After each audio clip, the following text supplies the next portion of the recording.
Chers internautes, Bénin Dabar, tout se poursuit. Nous sommes à Thiémé. Thiémé, c'est une très belle commune. J'ai pu constater la beauté de cette commune à travers la traversée. Et nous allons, avec le maire de la commune d'Athiémé, parler de cette thématique de Bénin Dabar Tour 5. Nous allons également découvrir la belle commune d'Athiémé, la commune frontalière. Nous allons également parler des défis que le maire a relevés à la tête de cette commune depuis son accession au pouvoir. Merci de vous installer, monsieur le maire. Merci de nous recevoir chez vous. Merci beaucoup. C'est plutôt moi qui dis merci pour avoir fait tout ce long trajet pour venir chez nous à Thiémé et découvrir les merveilles de ma commune. Monsieur le maire, ça fait la 5e édition que Bénin Dabar Tour vient à Thiémé. Malheureusement, pour les 4 éditions passées, on n'a pas réussi à vous avoir. C'est un honneur pour nous de vous avoir pour cette édition. Alors, nous aimerions découvrir la commune d'Athiémé. Présentez-nous votre commune, s'il vous plaît. Merci beaucoup. J'entends parler de Dabarou depuis un bon moment. J'ai constaté que vous êtes très actif sur les réseaux. Oui. Et puis, vous avez beaucoup d'informations. Quand on prend contact, quand on découvre votre journal, que ce soit au niveau de la télévision comme à la radio, oui. On a beaucoup d'informations qui sont souvent vérifiées. Ça vous dit que vous êtes à la une. Merci, monsieur. Et pour moi, c'est un gros plaisir de partager les informations de ma commune avec vous, puisque c'est une offensive aussi pour permettre quand même aux gens, à tout le monde, au monde entier, à la diaspora, de découvrir davantage ce qui s'y passe aujourd'hui, surtout nos frères qui ne sont plus là. Et depuis un moment, il faut qu'ils sachent quand même comment la commune fonctionne. Et pour répondre à votre question, quand on parle d'Athiémé, comprenez tout simplement que c'est un bois qui a donné le nom à Athiémé. Un bois qu'on appelle le bois blanc. Le bois blanc, littéralement, Athiémé veut dire au milieu des bois blancs. Athiémé, a dit bois qui est blanc, quoi. Donc, voilà un village ou bien un milieu qui est installé dans les bois blancs. C'est ça que ça veut dire. Est-ce que ça veut dire qu'il y avait toute une forêt de bois blancs? Justement, il y avait toute une forêt de bois blancs. Et les bois blancs sont partout. En venant, vous devez les voir de part et d'autre. Si vous allez aujourd'hui dans la résidence du maire, c'est rien que ça que vous allez trouver. On en a planté partout pour symboliser la commune. Donc, Athiémé, littéralement, veut dire au milieu des bois blancs. Au milieu des bois blancs, c'est le nom qu'on a donné à cette ville. Mais il faut reconnaître que la commune d'Athiémé est une commune très glorieuse, j'allais dire, parce que troisième ville du Dahomey dans le temps, parce que nous avons connu les Blancs qui sont installés ici, les Français ont résidé ici.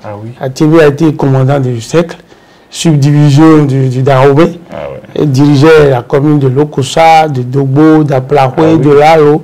Donc c'était une commune où toutes les infrastructures administratives du département étaient concentrées ici. Vous voyez, toute la vie, toute une vie grouillée ici. C'était une commune base, avec le flux commercial très important. Je dois vous dire qu'à quelques mètres de la commune, à la berge là, les Français même l'ont désigné Petit Paris. Petit Paris, oui. Il y a une ville, il y a un endroit ici qu'on appelle Petit Paris. Connu de tous, d'abord là où nous sommes là où la commune est implantée, s'appelle Youvocom.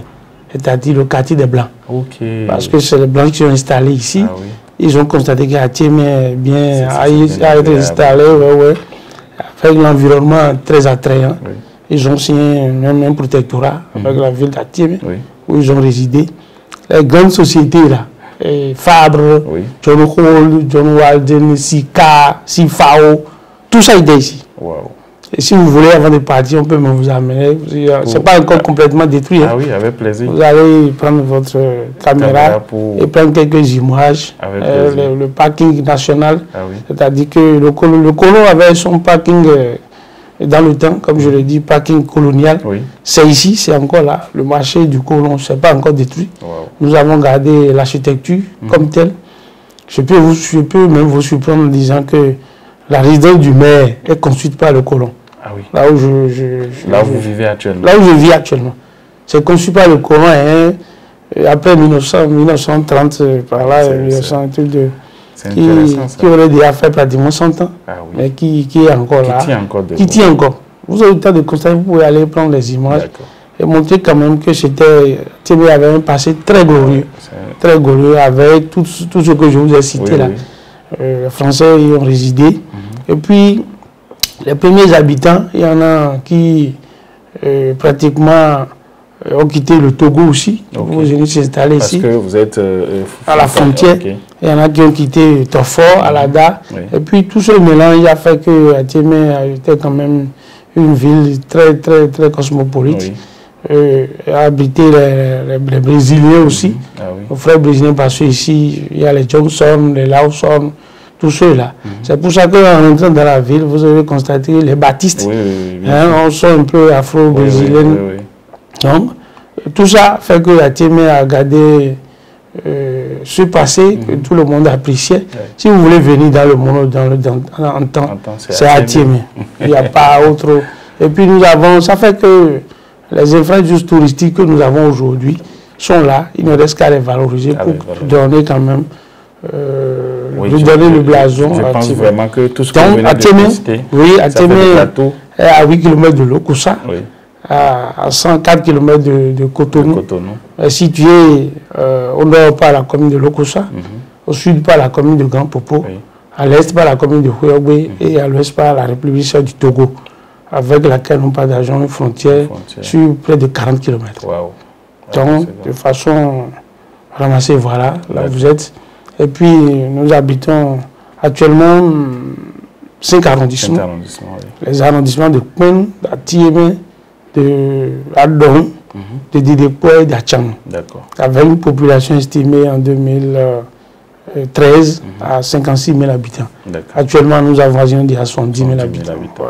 Merci, monsieur le maire. Alors, monsieur le maire, je sens dans votre présentation une certaine fierté, une certaine nostalgie à présenter votre commune. Et lorsque quelqu'un, j'ai vu tout à l'heure dans la salle d'attente, j'ai parcouru, j'ai vu que vous avez été 2 fois CA avant d'être maire. Ça veut dire que vous avez été au cœur de la construction de cet Atiémé nouveau que vous rêvez certainement.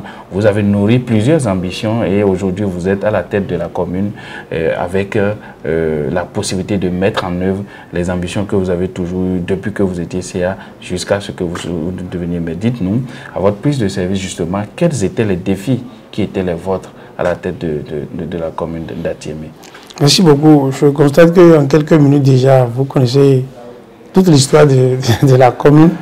Oui, c'est nos collègues conseillers qui ont décidé quand même qu'on retrace un peu. Tous ceux qui quand même ont milité, ont lutté, ont contribué au développement de la commune. C'est pour ça que même pendant la Révolution, ceux qui étaient restés à la tête de la commune, nous avons pris leurs photos, les images que nous avons placées. Oui, moi j'ai été chef d'arrondissement de Kouin pendant 11 ans. 11 ans et puis, bon, je suis devenu maire. Je suis devenu maire parce que mon prédécesseur est devenu député à l'Assemblée nationale. Malgré que j'étais chef d'arrondissement, j'ai été élu maire de la commune. Comme vous l'avez dit, je suis un homme vraiment d'ambition. Dans la mesure où, quand je suis venu remplacer l'autre, j'avais fait juste 11 mois, 22 jours pour préparer les élections de 2020. Avec, pour aller aux élections, vous savez qu'une élection, c'est un projet de société. Donc, nous avons compris avec notre projet de société que nos concitoyens nous ont accordé leur suffrage parce qu'ils sont convaincus. Ils ont été convaincus par ce que nous avons mis dans notre projet de société. C'est pour ça qu'en 2020, nous avons acquis la majorité qui nous a permis de mettre ma personne, ma modèle personne à la tête de la commune, avec beaucoup d'ambition. Mais il faut reconnaître que quand on parle de beaucoup d'ambition, on va mal étreindre. Je voudrais dire que il y a une ambition qui dominait les autres. C'est comment transformer l'eau en une opportunité. Puisque c'est de ça il est question ici. Pour parler d'Atiémé, les gens nous ont toujours peint en noir parce que l'inondation est venue, vient ravager tout. Et c'est cette même inondation qui fait que la commune, les infrastructures ont quitté ici. Beaucoup d'opportunités nous ont passé sur la tête parce que l'Atiémé n'est plus quand même la cible. Beaucoup d'infrastructures sont allées à Lokossa et partout. Donc, mon ambition, ma première, j'allais dire, était quand même de transformer cette inondation en opportunité puisque c'est une économie bleue, mais ça devait profiter à nous. Mais quand ça vient, ça ravage tout son chemin, toutes les infrastructures sont inondées, l'eau, les écoles, les centres de santé, les pistes, toutes les pistes. Sur les 61 villages que nous constituons, quand l'inondation vient, au moins 50 sont sous l'eau. Au moins 50 sont sous l'eau. Vous n'avez que la voie principale qui quitte Zououé pour ici. Partout, vous ne pouvez pas aller. Partout, partout, je dis bien partout. Donc, pour moi, il faut alors quand même maîtriser cette eau. Puisque le développement à Tiémé, c'est comme quelque chose qu'il faut reprendre chaque année. L'eau vient, ça roule tout. Vous reprenez, vous reconstruisez les infrastructures de développement. Ça vient, ça enlève tout le vous. Donc à Tiémé, c'est un éternel recommencement. Donc, moi je me suis dit, c'est cette eau qu'il faut maîtriser alors. Si vous la maîtrisez, c'est qu'on peut régler tous les problèmes d'à Tiémé. Donc, nous sommes évertués à ça pendant plus de 5 ans, sans occulter quand même les autres défis. Mais on s'est dit, c'est ça qui va nous permettre de régler les autres problèmes. Parce que quand on va maîtriser l'eau, c'est que l'agriculture va se porter mieux, c'est que les producteurs vont avoir le temps de bien cultiver, d'avoir le temps de travailler et de mettre ça à la disposition de nos concitoyens et concitoyennes. Et la santé sera maîtrisée, les populations seront protégées, l'école sera stable. Vous comprenez donc, c'était vraiment un point important. Il faut reconnaître que ça demande beaucoup de moyens. Beaucoup de moyens pour maîtriser cette eau qui vient, ça elle vient là. Si vous allez dans ma résidence, beaucoup de boissons par terre, elle vient déterrer, elle reste dans ma résidence pendant 2 mois, l'eau, à ne pas bouger. Donc, il vaut mieux alors s'occuper de ça. Mais ça demande beaucoup de moyens. Des moyens qui, quand même, ne sont pas de petits moyens. De petits moyens.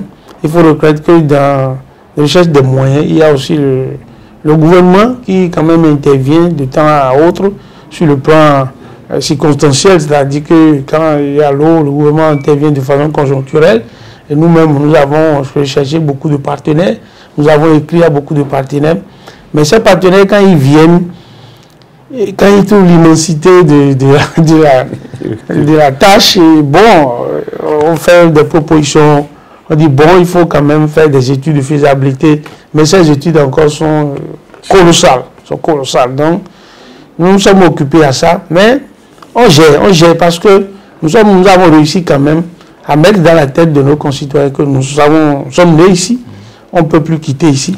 Il faut qu'on fasse avec. Faire avec, c'est d'adopter des comportements d'atténuation ou d'adaptation, sensibiliser les jeunes, nous-mêmes. Ça nous a permis à quand même faire des aménagements hydro-agricoles dans la commune, des aménagements qui tiennent comme des réalités de la commune, des aménagements qui permettent quand même que l'eau, parce que c'est ça que j'appelle le paradoxe ici. Vous avez besoin de l'eau, l'eau vient, mais vous êtes impuissant devant elle, vous ne faites rien, elle disparaît, quelques minutes après ou bien quelques mois après, vous dites, ben, où est-ce qu'on va trouver de l'eau pour cultiver encore? Donc, on s'est dit alors, il faut quand même qu'on fasse des aménagements au profit des jeunes qui fonctionnent tant bien que mal, parce que ce n'est pas les moyens de la commune, c'est les moyens de l'État. C'est l'État qui envoie les moyens avec FADEC Agriculture pour faire ces aménagements. Mais là, ce n'est pas ce que nous on veut vraiment. Il s'agit des aménagements sommaires. Non, à Tiémé, nous avons besoin de grands aménagements. D'accord. Monsieur, mais on va parler de ces aménagements. Dites-nous de façon concrète, quels sont ces types d'aménagements dont vous avez besoin pour pouvoir asseoir cette base, ce qui est qui apparaît pour vous comme un préalable à tout développement dans la commune d'Atiémé. C'est quoi de façon concrète qu'il faut faire pour maîtriser cette eau? Oui, de façon concrète, il faut faire, comme je l'ai dit, quand on parle d'aménagement à Atiémé, l'objectif final, c'est de maîtriser l'eau. C'est-à-dire que vous faites l'aménagement de sorte que quand l'eau va venir, l'eau doit être là en permanence. Vous n'allez pas manquer d'eau. Quand ça vient, vous en avez peut-être à stocker ou bien à mettre dans des dispositifs qui vous permettent de les utiliser à fond. Vous comprenez? Même si l'eau se retire, parce que d'un moment à l'autre, ça se retire, et vous avez quand même l'eau en plein temps. Et puis faire ça sur un grand espace. Une grande superficie. Un barrage, par exemple? Oui, bon, un barrage, ce sera encore plus cher. Vous comprenez? Bon, si vous parlez de barrage, oui, ça peut régler le problème. Mais il y a d'autres types d'aménagements qui me permettent quand même d'installer des équipements. Vous comprenez, des équipements qui permettent d'avoir de l'eau en permanence que nous allons réutiliser pour les cultures. Même si l'eau, actuellement, l'eau n'est pas beaucoup. On est en période vous comprenez, sèche. En période sèche, mais ça veut dire quoi? Ça veut dire que si vous faites ces aménagements, ça vous permet d'avoir de l'eau en plein temps, de les utiliser, de faire des cultures de contre-saison, et puis ne pas manquer d'eau. En tout cas, c'est de ça il est question. Ce dont je parlais, c'est les aménagements sommaires, c'est-à-dire quoi? Nous installons peut-être des châteaux, vous comprenez, dans lesquels il y a de l'eau. Et quand il y a de l'eau, ce n'est pas bien important, ça s'utilise. Et puis après, vous êtes incapable d'avoir de l'eau encore. Et puis les cultures, nous en avons réalisé dans l'arrondissement de Penou, à Lomé par exemple. On en a fait à Khopame. C'est parce que comme ce n'est pas grand, c'est pas on n'a pas mis un dispositif important vu le moyen. Ça veut que d'ici à quelques années, l'eau tarit, et puis bon, les aménagements sont toujours là. C'est pour ça que je parlais de grands aménagements. Et l'objectif de ces grands aménagements, c'est la maîtrise de l'eau. La maîtrise de l'eau, ça ne veut pas dire, ça veut dire que vous avez l'eau en plein temps. Même si c'est là, vous en avez, mais ce n'est pas là, vous avez toujours les moyens de l'avoir pour la réutiliser. Alors, monsieur le maire, vous avez parlé d'aménagement, vous avez parlé de l'eau, et nous allons entrer en plein pied dans la thématique de cette édition. Nous parlons de changement climatique et de ses impacts sur l'agriculture et la sécurité alimentaire. Dites-nous, le problème d'eau, enfin, le problème d'inondation auquel vous êtes confronté, est-ce dû à l'œuvre humaine? Est-ce que ça a toujours été comme ça, ou bien c'est les populations, les activités des populations ou la destruction de l'environnement qui ont occasionné ce problème d'inondation, ou c'est naturel? Il faut reconnaître que le changement climatique dont il est question aujourd'hui, que tout le monde, d'abord, on met ça aujourd'hui dans tous les programmes. Dans toutes les planifications. Aujourd'hui, on y inclut le changement climatique. Il faut reconnaître que la commune d'Atimé est un exemple palpable du changement climatique. La preuve, quand nous avons fait notre PDC, actuellement, les techniciens traitent notre PDC de PDC climato-sensible. Climato-sensible. Pour dire que... c'est un PDC qui a occupé plus de 30%.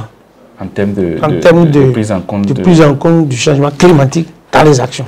Vous comprenez? Le programme 5 et le programme 3 de notre PDC ont pris en compte le changement climatique. Parce que Atimé est un exemple de ça. Parce que comment? L'inondation, pour vous dire que il y a les actions de l'homme qui contribuent à ça. L'inondation, pendant longtemps, c'est naturel, venait 10 ans. C'était un cycle de 10 ans. 10 ans après, on parle de 10 ans. Les gens reconnaissent que au moins pendant 10 ans, on est en paix. Il n'y aura pas de l'eau. 10 ans après, ça peut venir. Vous comprenez?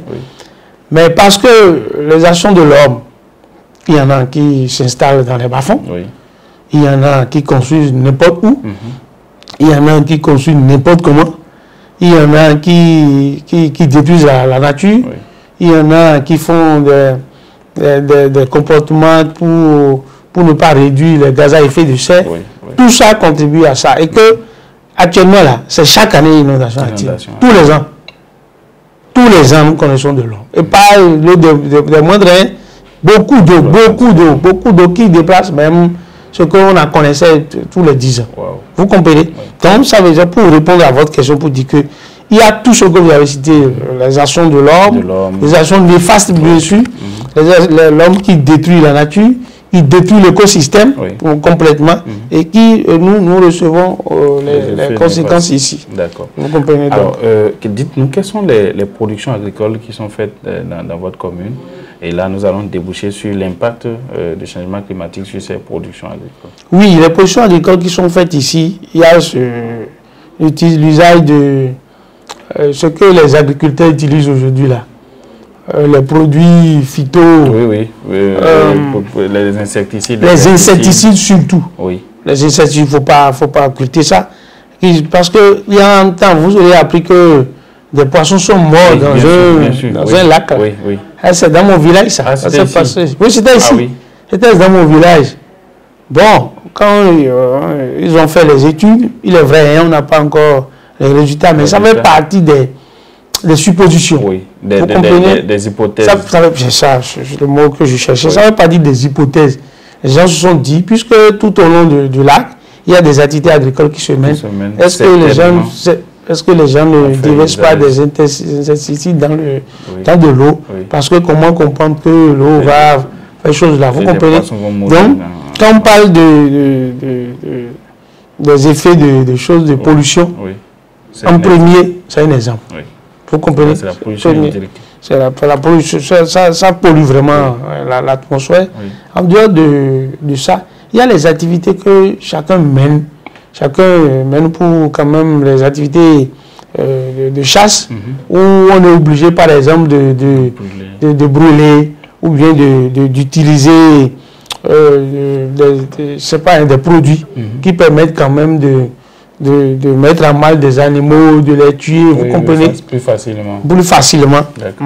Donc ces choses-là contribuent quand même à polluer l'atmosphère ici.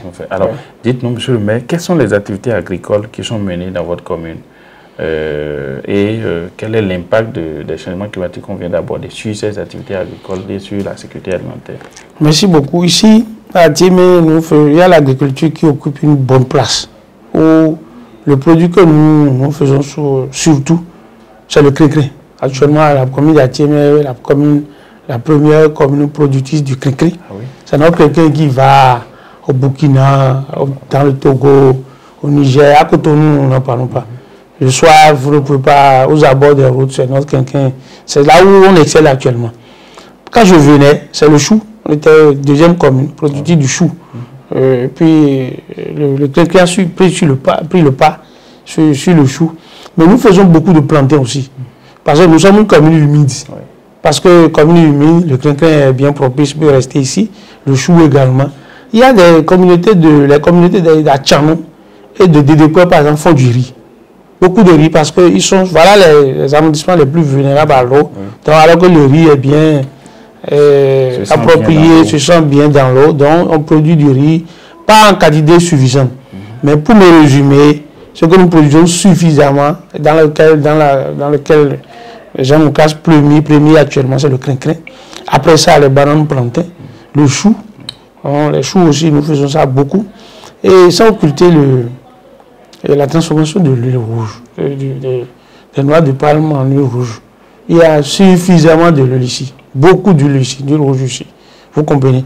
Mais il faut reconnaître que le crin-crin dont j'ai parlé, le chou dont j'ai parlé, c'est un chou de qualité. Parce que nous avons réussi à parler avec nos producteurs pour dire, si vous ne continuez pas à utiliser des insecticides, c'est que nous attirons davantage les effets du changement climatique. Ils vont faire des cultures alors d'adaptation ou bien d'atténuation. Ça par exemple, donc ça fait que c'est des trucs bio que nous faisons. Actuellement, il y a un produit qui est en nette progression ici, hein, c'est le maïs violet, avec ses vertus. Maïs violet, si vous êtes diabétique, quand vous allez voir un médecin, il va vous conseiller le maïs violet. Parce que très riche, d'abord, l'autre maïs, ça diminue un peu, chez le violet, ça diminue un peu de nutriments. C'est nutriments, hein, je crois bien. Hein. Et puis, quand vous faites de la bouillie avec, c'est bien, c'est très bien. Ce maïs a été importé, mais aujourd'hui, c'est Athiémé qui fait sa promotion. Et puis, ça se développe beaucoup. Beaucoup de gens viennent ici chercher ça. Nous entrevoyons même de construire une boutique pour ça. J'ai même eu une séance tout à l'heure avec les producteurs de ce maïs. Nous voulons faire la promotion de ce maïs, puisque ces valeurs thérapeutiques ont été démontrées par les scientifiques. Donc, beaucoup de gens s'apprêtent à prendre ça. Et puis, nous-mêmes, nous voulons faire en sorte que ça soit Athiémé. Quand on parlera du maïs violet, les gens diront, allez à Athiémé. Il n'y a nulle part où ça existe ici. Et de façon bio, hein, c'est pas d'additif. D'accord. Alors, monsieur le maire, je reviens encore sur ma dernière question. Justement, bon, vous parlez des effets du changement climatique. Oui, justement, quand nous connaissons l'inondation, il y a ça amène la sécheresse ici. Comment on appelle la famine ici? Oui. Ça amène la famine ici parce que quand l'eau est là, toutes les cultures sont parties, sont inondées. Oui. Nous courons, nous appelons les partenaires pour qu'ils nous accompagnent. Les sinistrés, on est obligé de leur donner à manger pendant au moins cette période-là. Les partenaires viennent en aide, le gouvernement vient, et puis pratiquement il y a la famine chez nous, puisqu'il faut que les gens n'ont plus de culture, ils n'ont plus rien. Tout est parti, même les troupeaux, tout, on n'a plus rien sous la main en ce moment-là. Donc je crois que c'est ça que nous vivons pendant un moment avant que les cultures ne reprennent. Et il faut que ces gens-là, ils continuent de manger, de vivre avant de commencer par faire face à la prochaine saison. D'accord. Donc voilà comment. Monsieur le maire, nous allons parler à présent des actions du gouvernement dans votre commune. C'est vrai, vous avez abordé quelques aménagements que le gouvernement vous a aidé à faire. Dites-nous, au-delà de ça, est-ce qu'il y a eu des actions dont votre commune a bénéficié de la part du gouvernement? Oui, ça, si je n'en parle pas, c'est pas bien. Parce que le gouvernement s'occupe de toutes les communes pratiquement. Bien sûr, bien sûr. Pendant une tournée, j'avais dit, rien qu'avec les fonds que le gouvernement envoie dans les communes, des milliards chaque année. Cette année, on parle de 50 milliards. Ah, voilà, vous avez même le chiffre. Oui. Dans chaque commune, ça veut dire que le gouvernement contribue déjà au développement des communes. Oui. Il faut d'une manière ou d'une autre. Oui, bien sûr. Mais en dehors de ça, les actions directes dans la commune, on peut dénombrer beaucoup. Oui. Je prends par exemple ce qui est chaud là maintenant. Et on est en train de. Ce chaud là maintenant, c'est la voie à Tiémé à Djara. Vous comprenez, il y a une voie ici. C'est une voie que nous avons demandé à tous les gouvernements. Tous les régimes. À tous les régimes. On n'en a jamais eu. Mais nous venons de lancer cette voie-là il n'y a pas encore 2 mois. Ah oui, j'ai vu. 90 milliards, justement. 90 milliards. Waouh. Vous ne voyez pas que c'est important? C'est beaucoup. Et à cette voie-là, ça va complètement désenclaver la commune. Parce que c'est à Tiémé qui prend le gros lot du linéaire. Oui. Puisque ça va démarrer sur... Sur 38 km. Voilà, sur 38 km de Adjara jusqu'à Tiémé. Mais nous occupons la plus grande partie. Puisque ça va quitter... Konouké, qui est votre dernier, qui est pratiquement le dernier village qui est mitoyen avec ça, qui va quitter Konouké, passer par la ville d'Atiémé, aller à Dorou, vous comprenez, avant d'aller à l'Okosa là-bas. Vous comprenez, donc c'est nous qui avons pris la grosse partie de cette voie. Il y a aussi le lycée technique agricole, pour lequel Atiémé a été choisi. Sur les 30, il y a Atiémé qui est dedans, on nous a demandé le foncier. On a demandé le foncier. Nous avons déjà pratiquement apprêté le foncier. Et puis, il ne reste qu'à concrétiser. Puisque beaucoup d'actes ont été déjà faits, nous avons fait le levé qu'on a envoyé déjà au gouvernement pour matérialiser les infrastructures. Et puis, en dehors de ça, il y a un projet qu'on appelle PADES-BE. Projet PADES-BE qui a pris une partie, surtout dans l'arrondissement d'Atchamou, et ils ont installé l'infrastructure pour venir compléter l'énergie qui manquait déjà dans nos localités. Donc l'infrastructure est installée chez nous et c'est déjà remis dans les mains de la CEB qui va commencer par faire la distribution de l'énergie. Vous comprenez? Dans certains arrondissements. Certains arrondissements. Très bien. Maintenant, il y a la semaine dernière, on était à une réunion sur le Péru. Péru en Tanger, projet d'électrification rurale, où plusieurs localités d'Atiémé ont été choisies, ils sont prises en compte. Et puis, les consignes que nous avons reçues sont telles que les élus locaux, les élus que nous sommes, les autorités communales que nous sommes, on demande notre implication pour qu'on aille un peu plus vite, pour que ça prenne vraiment. Actuellement, il y a des localités qui sont en cours d'électrification. Comme Sevoutine et Awamé, c'est le nom des localités, où on a déjà implanté les poteaux. Les poteaux sont déjà là. Oui, il ne reste qu'à mettre le fil électrique pour distribuer le courant. D'accord. Bon, pour le moment, peut-être que on ne peut pas citer, je ne peux pas citer tout. Sûr. Mais le gouvernement nous a promis la maison des jeunes. Voilà, donc nous allons aborder en même temps les attentes des populations. Quelles sont les attentes des populations? Oui, ce que nous attendons du gouvernement, c'est beaucoup de choses. Hein. Quand le président de la République était en tournée, il est venu à Thiémé également, où il a été accueilli avec beaucoup de ferveur, beaucoup de joie.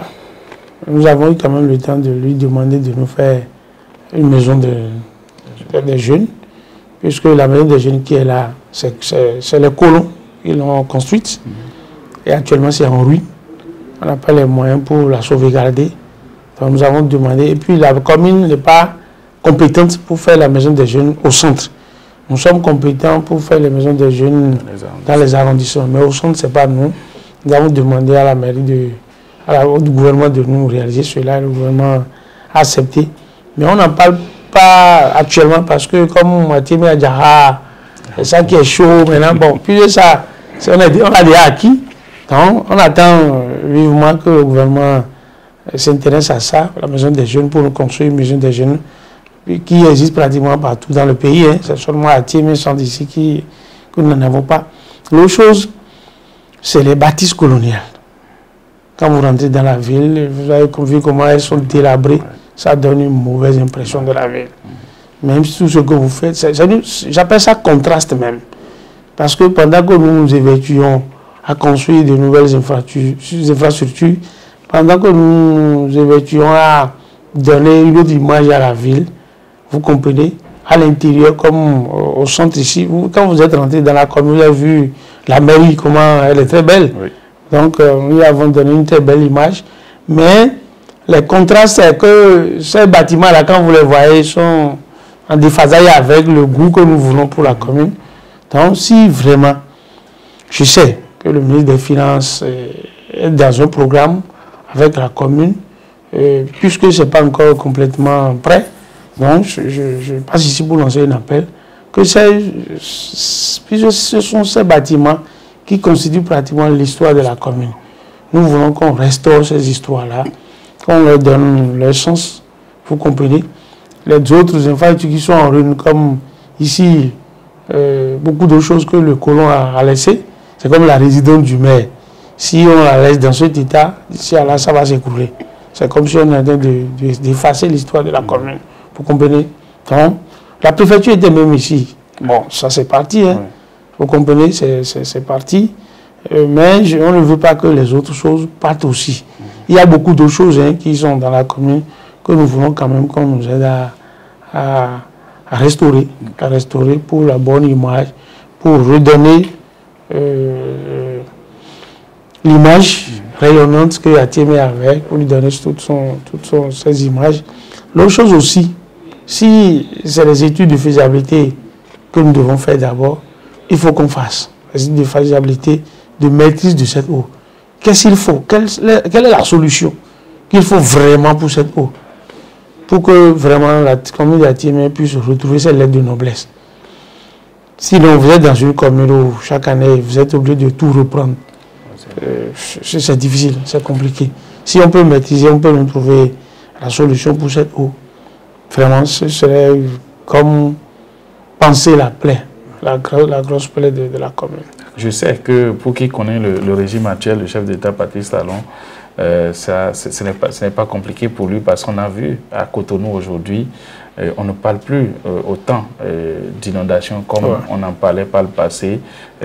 Avec plusieurs programmes mis en œuvre à Cotonou aujourd'hui, l'État est parvenu à maîtriser l'eau avec des programmes d'assainissement et tout ça.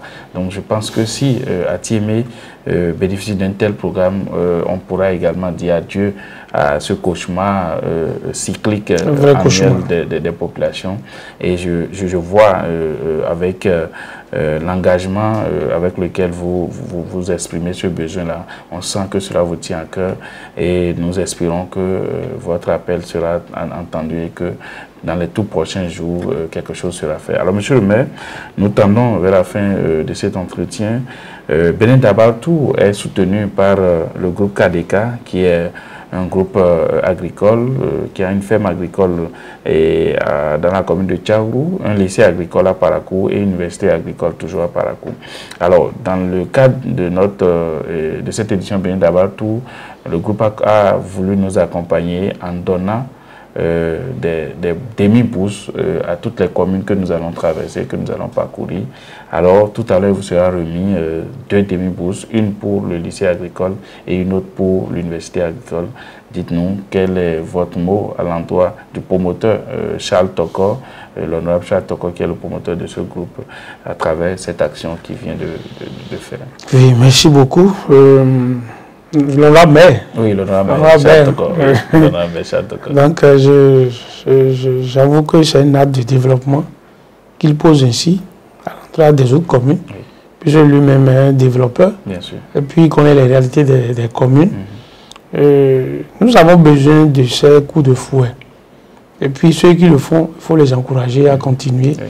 Ceux qui le font, il faut prier Dieu, qui leur donne quand même la force, de l'énergie pour qu'ils continuent à le faire. Puis je sais que quand vous posez un acte pour juste un concitoyen ou une concitoyenne d'une commune, c'est pour le maire que vous le faites. Merci. Puisque c'est le maire qui est le premier développeur de la commune. Donc je voudrais à travers votre groupe de presse dire ma reconnaissance et la reconnaissance de tout le conseil communal d'Atiémé et celle de toute la population d'Atiémé à l'honorable maire. Il n'est plus maire, mais il est député, donc n'est plus collègue. Ah oui. Donc à l'honorable maire Toko, qui est véritablement un grand homme. Un grand homme, vu son parcours, tout ce qu'il a fait pour le pays. Je voudrais lui dire merci, particulièrement, et demander qu'il continue de penser à nous. Et de ne pas s'arrêter en si bon chemin. C'est les demi-bourses, peut-être que d'ici à là, ça va devenir des bourses complètes. Ah oui. Et puis pas dans l'agriculture seulement. Ah oui. Aujourd'hui, nos jeunes sont confrontés au problème de sous-emploi ou bien de chômage. Bien sûr. Et que s'ils sont en train de comprendre, ce serait bien. Oui. Comprendre pour dire que un pied à l'école, un pied dans une activité qui permet quand même de subvenir à ses besoins.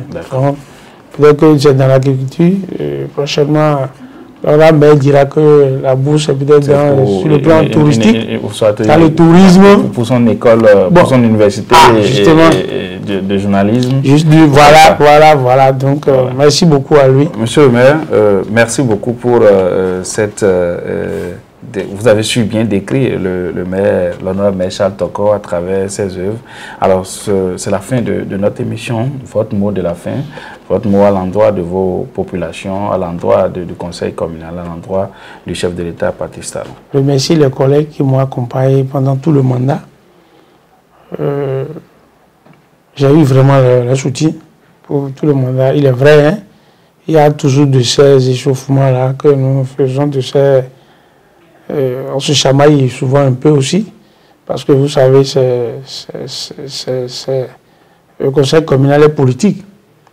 Et la pluralité aussi ici, la diversité des opinions, ne nous a pas empêché à aller sur plusieurs chantiers de la commune. C'est pourquoi je les remercie. Je sais qu'il y en a qui me lancent les choses. Bon, c'est aussi le douillage pour les encaisser. Et puis à la fin, sur tout ce qui est à l'actif de mes collègues, les décisions se prennent ici à l'unanimité, pendant tout le mandat. À l'unanimité, hein, vous pouvez demander. Et si personne, si le dernier conseiller qui ne comprend pas, je fais tout pour l'amener à comprendre. Et tout le monde s'entend, on s'entend. Surtout sur des questions d'intérêt général. Nous faisons tout quand même pour nous entendre. Les déviations qu'on a, malgré la pluralité des opinions, malgré que il y a pratiquement toutes les obédiences politiques ici, on s'entend quand même autour du minimum. Je voudrais les remercier pour l'accompagnement qu'ils m'ont fait jusqu'à pratiquement la fin du mandat. Puisqu'ils comprennent que c'est l'intérêt de la commune qui est en jeu, l'intérêt de développement. Donc je voudrais aussi lancer particulièrement un mot de reconnaissance à l'endroit du président de la République qui prend tout le monde, toutes les communes, je devrais dire, prend toutes les communes comme sa commune, qui prend toutes les communes pratiquement au même pied d'égalité, qui considère qu'il doit agir partout. Et c'est ça qui fait que nous recueillons aujourd'hui les fruits qui, quand même, comptent beaucoup sur les maires, parce que la dynamique du développement au sommet doit être concrétisée à la base par les maires. Donc, nous sommes le prolongement de l'action gouvernementale.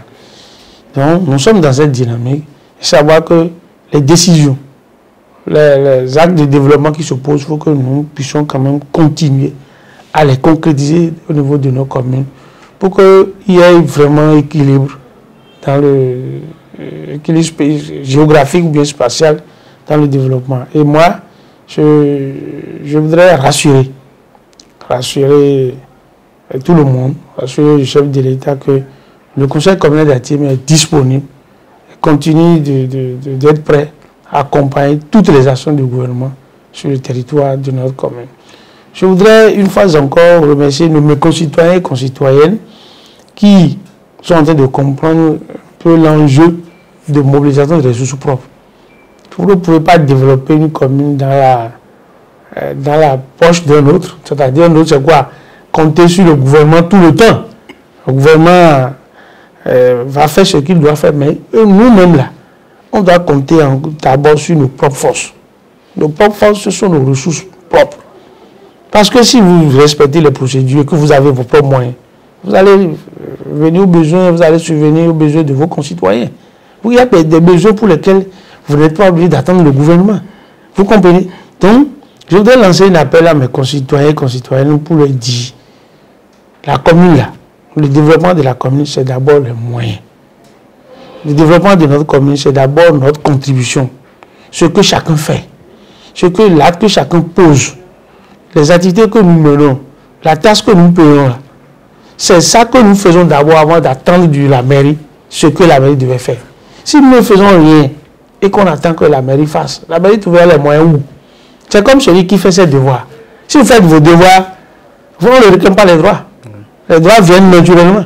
Donc je demande que chacun, nos frères qui sont à Cotonou, ils payent quand même pour ils payent les avis d'imposition. Vous comprenez? C'est la diaspora, ils savent ça, ils connaissent ça.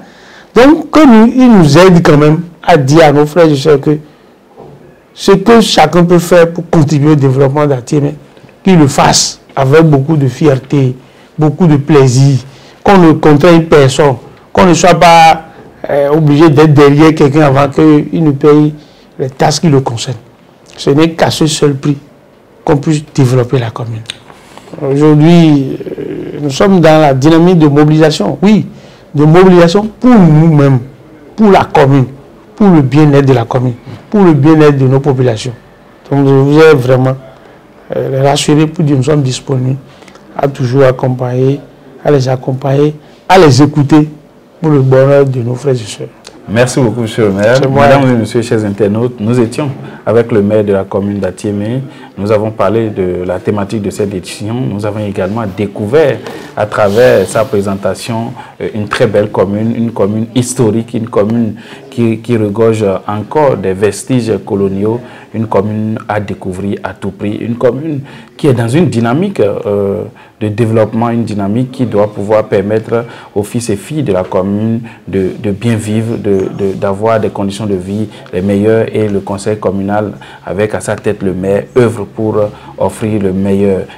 L'État béninois accompagne également, et monsieur le maire a exprimé certains besoins, outre ceux-là qui ont été déjà satisfaits par le gouvernement. Merci de nous avoir suivis. Venez d'abord tout à la prochaine étape. Au revoir.